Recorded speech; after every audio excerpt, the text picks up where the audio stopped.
शादी में बम बम, भोलेनाथ की शादी में, कश्मीरी को शादी में, की शादी में, कश्मीर की वादी में, जय बाबा बर्फानी, भूखे को भोजन, प्यासों को पानी। यहाँ बढ़िया इंतजाम है, कोई दिक्कत नहीं है, हर चीज़ की बढ़िया सेवा चल रही है साधुओं की, और खाने पीने कोई दिक्कत नहीं राम मंदिर में।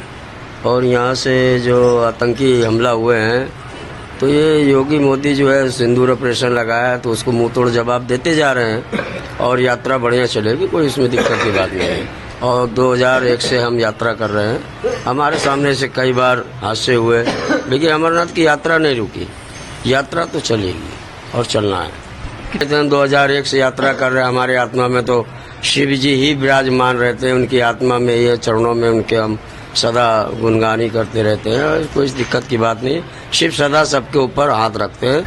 ऐसा है कि परमात्मा के चरणों में रहने से संपूर्ण आनंद मिलता है, और बाबा बर्फानी के यहाँ आने से शरीर में स्थूलता मिलती है, और उनके दर्शन से सौभाग्य से कि आदमी निरोगी काया भी बनती है, स्वस्थ शरीर भी बनता है। वहाँ के वातावरण ऐसा है कि स्वस्थ शरीर भी बनता है।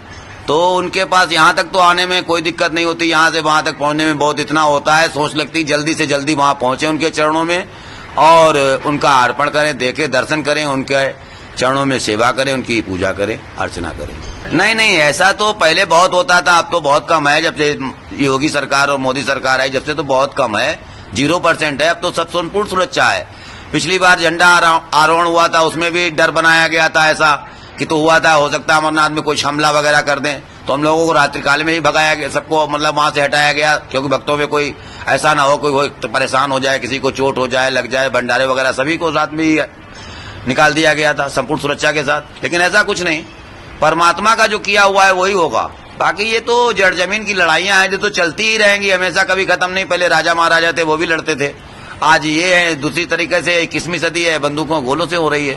वो बता नहीं सकते कि कितने उत्साहित है, कितने दर्शन की ललाट है।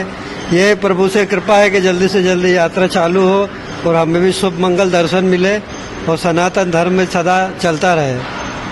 मन में कोई डर है, जिस तरह से पहलगाम में अटैक हुआ था, उसको लेके कुछ डर है मन में? नहीं, हमारे को साधु को कोई डर नहीं रहता। साधु तो ये शरीर नाशवान है, आत्मा अजर अमर है, इसमें कोई भय नहीं, कोई डर नहीं। हम निर्भय होकर महादेव के दर्शन के लिए तैयार है। बस यात्रा 3 तारीख को चालू होगी, फिर दर्शन करेंगे महादेव, और सबको दर्शन कराए। प्रभु से यही कृपा रहे। बहुत श्रद्धा और बहुत प्रसन्नता है। जितने भी यात्री हैं, साधु संत महात्मा हैं, सभी लोग खूब हर्ष का विषय मान रहे हैं कि कुछ दिन के लिए बाबा बर्फानी के दर्शन के लिए खुलते हैं, तो सभी लोग खूब प्रसन्न हैं बाबा के दर्शन के लिए, और सभी लोग खूब आनंद हैं, खूब श्रद्धा से भरे हुए हैं बाबा के दर्शन के लिए। नहीं, साधु संत तो सदैव निर्भय होते हैं, इनमें कोई भय का या आतंक का कोई प्रभाव नहीं पड़ता है। बस आम जनमानस है जो उनके मन में थोड़ा बहुत जो है कुछ डर का भय होता है, तो साधु संत सभी लोग उनको आह्वान करते हैं वो लोग आएँ, निर्भय होकर के दर्शन करें। हमारे जो सैनिक हैं वो सतर्क हैं, सब सुरक्षा है, व्यवस्था है, किसी प्रकार का कोई भय नहीं है। सभी लोग खूब निर्भय होकर के आकर के बाबा बर्फानी के दर्शन कर सकते हैं।